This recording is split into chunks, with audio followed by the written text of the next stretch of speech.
Interessante, o Miles falou de novo do vôlei, eu com 17 anos de idade, eu já participava de campeonatos brasileiros, sempre fui, quando começou as convocações na minha categoria de infanto juvenil, juvenil e adulto, eu sempre era convocada para a seleção cearense, que eram os clubes, né? E com 17 anos de idade, eu fui para um brasileiro em Brasília, que era o GEBS já, e nesse campeonato, os olheiros sempre participavam para chamar as atletas para os clubes. E no olheiro lá, isso foi em junho, o campeonato. Quando foi no fim de junho que terminou o campeonato, ligam do Corinthians convidando para eu fazer uma experiência no clube, no vôlei. Eu e uma colega minha, o levantador, ela era atacante, a Liduína. E eu com 17 anos tinha que ter autorização do papai e da mamãe, né? Uhum. E eu passei para eles, o Corinthians passou uma ligação para me passar um período lá, uma experiência de 1 mês. Eu gostaria de ir. E o clube que alojava, o clube que fazia todo o processo. E eu fui com essa minha amiga. Foi. Passei 1 mês lá no período do Casa Grande, aquela turma, o Sócrates. Ele tinha até o período que eu não me lembro direito como é que era o nome. Lá. Que chamava essa época que era o Matheus, o presidente do clube. Acho que era Matheus o nome dele. E a gente ficava no alojamento. Aí deve ter sido começo da década de 80? Isso. Década de 80.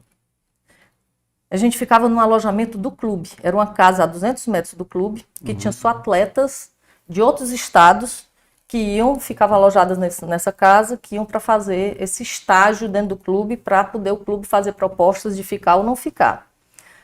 Nesse período, foi eu e essa minha colega, a Liduína, e quem estava nessa época era a esposa do Casa Grande, a Mônica, que foi casada por anos com o Casa Grande. Eu acho que eles hoje não são mais casados. Ela era santista. Foi também chamada para jogar lá. Foi lá que ela conheceu o Casa Grande e começaram a namorar. Depois casaram. E eu fiquei 1 mês lá nesse clube. A gente tinha as condições todas, alimentação, fardamento, tênis, todos os processos de um grande clube. Terminou o período e o diretor do clube foi fazer a negociação com a gente, para a gente ser contratada pelo Corinthians para ser atleta de vôlei, né? Só que quando chegou antes, eu fui conversar com a Liduína, eu não vou ficar. A Liduína, tu não vai ficar? Não vou, não.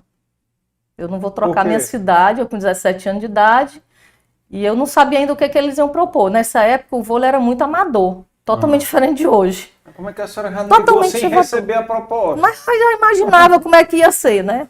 Aí quando sentou a roda de diretores, eu e ela, e eles foram fazer a proposta. Olha, nós oferecemos aqui o estudo, que era se fosse o caso da faculdade, toda a alimentação, todas as condições de atleta, e de um salário mínimo. Eu olhei assim para a Liduína, eu não queria, agora é que eu não fico mesmo. Vou trocar minha cidade pelo salário mínimo. Não, mas não era só salário mínimo. Não, mas tá? não era a minha... O esporte era meu desejo, mas não era a minha ambição de vida. De vida, não era. Entendeu? Era como um não lazer, era um total lazer... prazer pleno. Prazer pleno. E quando falou isso aí o diretor tomou um susto, né? Porque eles estavam investindo nas pessoas. E realmente o esporte era bem amador ainda, o vôlei.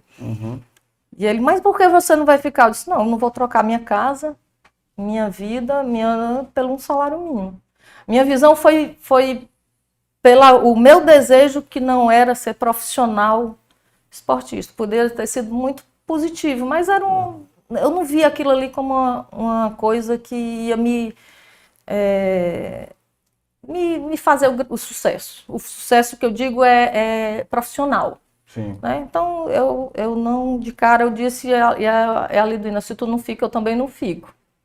Bom, é a opção dela, não era a minha, né? Eu disse o que eu queria fazer. Mas tudo foram vivências que me trouxeram oportunidades de desafios. Conhecer algo novo. 17 anos de idade, vou para um outro... Era para São Paulo, poxa, uma cidade, né, louca. Corinthians, existe uma áurea de fanatismo. Desde esse dia eu virei corintiana. Foi? Porque você entra dentro do processo, você participa daquela vida ali, que as pessoas estão ali se matando pelo clube, né? Existe febre corintiana, como é dentro de São Paulo, como é Flamengo, como é qualquer grande clube, né? Você vê hoje Fortaleza. Fortaleza por anos e anos não era, né? Era o segundo. Hoje o Fortaleza é o primeiro. Ceará era o grande time. E fica, né? Por sinal, a senhora tem um problema que tem muito sobrinho com mau gosto. Viu? Muito sobrinho torcedor. Ó, eu sou do Ceará também. Pois é.